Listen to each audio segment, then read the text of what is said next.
Welcome, brave souls, to Ghost Gumbo, where darkness meets storytelling. I'm your guide Aiden, and tonight, we embark on another journey into the realms of the eerie and unknown.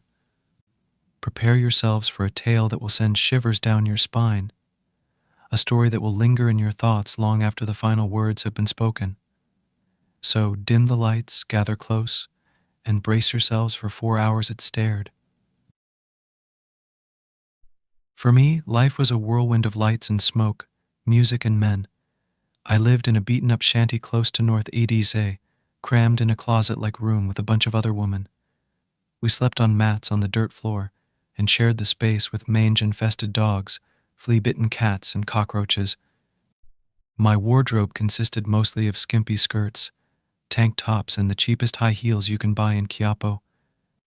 After a hard night at the bars of dancing and exposing myself, sometimes spending time in a back room with a heavily drunk man and my eyes like a dead fish staring at the ceiling, I earned enough cash to go to the thrift shop. The weather in Manila had become chilly at night, and I needed a sweater. I took a walk down a few streets that smelled of garbage and human urine mixed with the smog from jeepneys, tricycles, and trucks that never ended. It wasn't long before I found a street lined with second-hand clothes, undoubtedly from American charities but somehow grabbed by greedy merchants looking to make extra pesos. The sweater was like a pearl in murky waters as it lay neatly on top of a bunch of tattered, motley clothes. Wondering how someone had not yet bought it, I quickly took it in my hands and studied the richness of the fabric. It was as soft as a rabbit's fur and just as warm. Across its front was a large pouch where you could put your hands into for warmth. And that's where I found the note on a crumpled piece of yellowed paper. It smelled like the section of a library where ancient books could be found, dust and dank. On the paper were scrawled the words, "We're 67th Banawe Street. Pay 1,000 pesos a night. Job lie on the bed. From 11 p.m. to 3 a.m. Keep your eyes shut. Never open them. Past 3, your money will be on the dresser. Banawe Street." The note did not say which city, but I recalled the name of a street in Quezon that one of my roommates used to visit for a client. It was where the more upper-class people lived. I stuffed the note in my pocket and paid the merchant. Only 30 pesos, not bad. The sweater was wonderful on my skin and made me glow like a snowflake. I felt like one of those young starlets on our local Kapamilya TV network. And in my pocket was the promise of an easy, high-paying job. Those came so rarely. I must admit that, even if the job seemed sketchy, the promise of 1,000 pesos a night was tempting. I could get myself out of my situation, maybe go to college, find a real job. After a lot of asking and searching, I found the house that night. 67th Banawe Street was in desolate condition, even if it was in an upper-class neighborhood.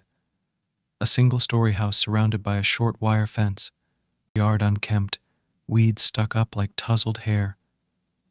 Boards molded, loose, shingles chipped, paint faded, windows cloaked with dust. Still, it was 100 times better than the shanty I slept in. The light of the patio was on as I approached, and when I knocked, the door opened as if ajar. I called hello. No answer. The interior smelled aged and sour, like wet laundry left in the wash for days. I stepped inside, leaving the door slightly open so the light from the patio can illuminate my way. The floor felt as if it might give way beneath my weight. I felt the walls pressing in on me, heavy and damp.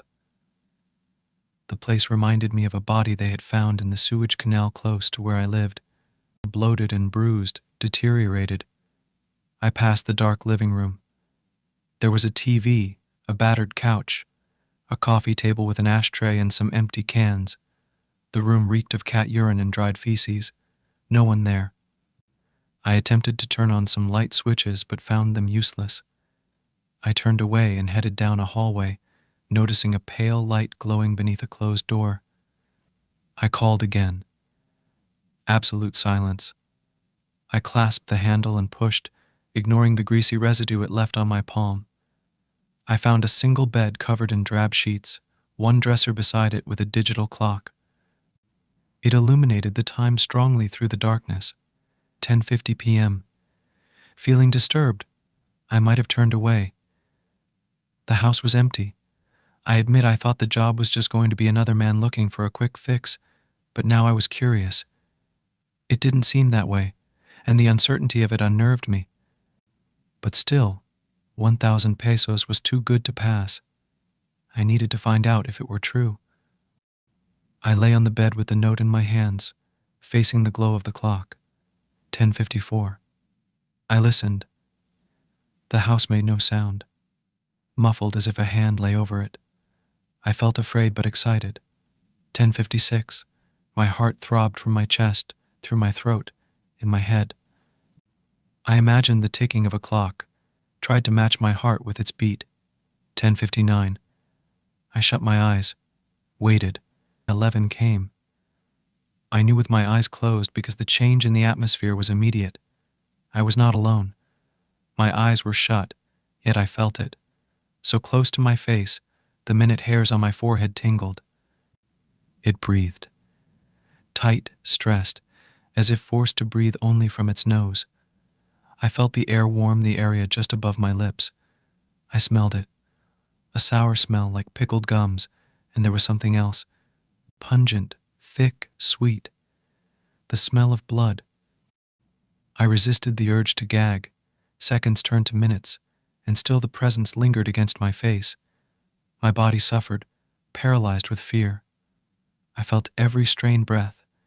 In, out, slow, afraid. I felt the slightest itch on my body, prickles against my legs, bites up my thighs, behind my back and neck, sweat creeping, crawling, brushing upturned hairs and begging me to scratch and move. I didn't. Bones ached, muscles wept. My heart struggled like a sparrow caught in someone's hands. The presence continued its steady closeness to my face. My forehead glittered with sweat and now began to throb. My nose pricked, twitched. I wondered if it saw that.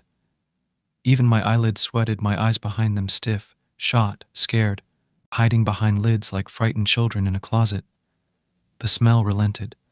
My lungs resisted its entry, asking for me to turn my head away, escape from such a foul smell. Yet I could not. Every part of my body was frozen so long as the thing stared into my face. Never open them. My hand still clutched the note. As long as I kept my eyes closed, I thought, nothing could happen to me. I analyzed the letter in my mind, repeated those 3 words. Never open them. Again, 10 times. Uncountable times. Steeling myself to start my next move, I breathed. A long inhale. Soreness and the sickly smell of blood swamped my lungs. I gagged, coughed, and then I turned.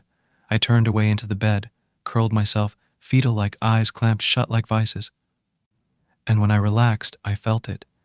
Still there, a hair's width away from my face. It was hovering, floating. How could the thing have moved with me? I did not feel any weight on the bed during the transition, any sign to suggest that it had crawled over me, moved beside me, refocused itself against my face. I allowed a few minutes to pass before I tried again. I moved, slowly, deliberately, sensing it against my face. And it moved with mine, smoothly, soundlessly, until I was completely on my back. My face, eyes shut, staring straight up. The thing looking down upon me, relentlessly. I grimaced, knit my brows, sweated. I wanted to bat at it, but I could not. I was too afraid. All I could clutch onto was the promise that this could end. I waited, ached, sweated, prayed.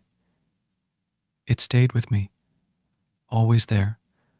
I could not sleep. 3 a.m. The digital clock alarmed, and just like that, I was released. The thing that had looked on at my face for 4 hours was gone. I did not immediately open my eyes. I waited until the sweat on my brows became cold and dry. I listened to my body unlock, one by one, like a warden walking through a prison, releasing the prisoners cell by cell. I could breathe again. My heart pumped, bold and strong. I felt my fingers, the warmth on my skin.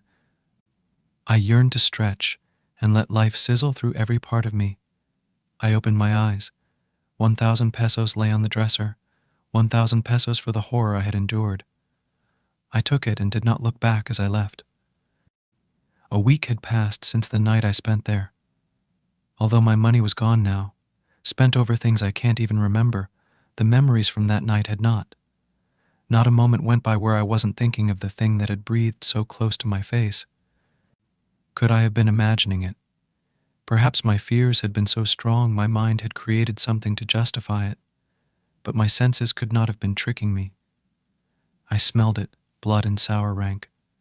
I felt it, warm breath on my face. Who had left the money? What was the presence I felt? And the question that caused me the most dread, what would have happened if I had opened my eyes? My return to the house was no longer just for money, but answers. The evening I returned, I noticed that nothing had changed. The only difference from the first time I had been there were the bed sheets, still crumpled from my use. The effervescent light from the clock was resolute, like a statue's stern gaze, almost punishing as I lay on the bed. Just a few seconds before 11 p.m., I shut my eyes. The thing appeared close my face exactly on the second. This time my fears were replaced by a studious curiosity. I noticed that right before it arrived, I did not sense anyone walk into the room. Its appearance was fluid, soundless, as if it had materialized from thin air. The thick smell of blood and soreness were consistent with the first time. I turned my head slowly left and right, and every movement was mirrored perfectly by it. Like studying yourself in a mirror, your reflection so close to your face, you could fog it with the breath from your nostrils. I dared to do the one thing I had not the last night I was here. I brought my hands up to my face, cautiously, feeling my bones creak beneath the tense muscle and cold skin, the sweat building on my frightened palm and fingers. As my hands reached close, they stopped, protested, hesitated. My heart banged like wild mice in a cage. I grimaced, summoning all my courage, eyes sweating behind the lids, temples pounding. My hands moved again. The unseen presence continued its breathing, steady, undaunted, unmoving. My fingers touched something. I stopped. Every part of my body froze. I could not breathe. The blood on my face swelled as I choked on fear. The breathing from the thing changed. It grew raspy, excited. Its putrid breath hit my face more powerfully. I could not tell my fingers to move. They stayed where they were, paralyzed, touching it. The length of time that passed after, I could not recall, my mind too swamped in fear. All I could remember was that, at last, the lockdown of my mind had subsided enough for my fingers to try and comprehend what it was touching. Hair, sticky and cold. My heart banged. My fingers moved slightly. I felt the firmness of a scalp beneath the hair. The thing continued to breathe as if enthused. Somehow I had managed to detach myself from the paralyzing terror of my body, and now I was moving my fingers like a puppeteer would to his marionette. They followed the curve of the scalp, lowered until I felt skin. The skin felt torn and jagged, and the sticky fluid was thicker there. My fingers passed the broken skin, and now I was palpating what felt like flesh. The flesh of chopped beef parts in the market, sticky and soft. I lowered my hands. My heart thumped so hard, I thought I might die of heart failure. I was too scared to continue the investigation. It felt like I had been touching a severed head. 3 a.m. Again, I waited until I was relaxed enough before opening my eyes. Like before, 1,000 pesos lay neatly on the dresser. My hands, still paralyzed from what they had felt earlier, were clean. I thought they might have been soaked in blood, but there was nothing. I ran from the house, terrified. Perhaps a ghost was haunting the building, and I promised never to return, no matter how much I needed the money. But that was a month ago. My roommates and I had taken a turn for the worst. town officials were cracking down on businesses like the one we worked at and required to show proof that we were tested just to make sure we weren't spreading any diseases, but lab tests required money. The bar managers I worked for were snapping up only those girls who could give him the negative tests quickly, and space was limited. In spite of the fears I felt, the promises I had made to never return, the need for money was greater. After all, hadn't nothing bad ever happened to me while I was there? 11 p.m. The demonic presence returned. I grimaced my eyes tight, determined not to let it scare me. I told myself the job was easy. Keep my eyes closed from 11 to 3, and I will be paid. Handsomely. I suppose I had gotten used to the presence, for only a few hours into the night, I found myself fighting the urge to sleep. The rhythm of its breathing lulled me. In, out, in, out. Its sour, fetid breath mixed with the sickly sweet smell of blood, perfuming me to sleep. I tried hard to fight it. I failed, and soon sleep's heavy hand had successfully pressed down on my weary mind. The girl in my dream was pretty. Slim body, short, hair long and straight, as dark as the skies in the province. Eyes deep and shadowy, she watched me as I slept, so close to my face. I could place a hand to her cheek and ask why she was there. Leave, she whispered. Leave. Her face grew distorted, and then she started making choking, gagging sounds. I sat up with horror and watched as her skin turned to a ghastly blue. Her eyes bulged and turned red. She was trying to scream, say something, but all I could hear were the hoarse, ragged breathing sounds that watched me as and I was awake. By some miraculous reason I had not opened my eyes, but the room was filled with the same choking, gasping noises I had heard in my dream. The floor shook as if there were some violent commotion happening in the room with me, and then silence. Only my beating heart banged in my ears. Still I did not open my eyes. Not now, not until I could hear the alarm so I can safely take the money and leave. But it did not end there. The next sound I heard sickened me more than anything I had ever experienced. A rhythmic, moist sound, like someone carving flesh with a saw. And then dripping, a thump as something heavy hit the floor. I heard footsteps, heavy and slow, headed my way.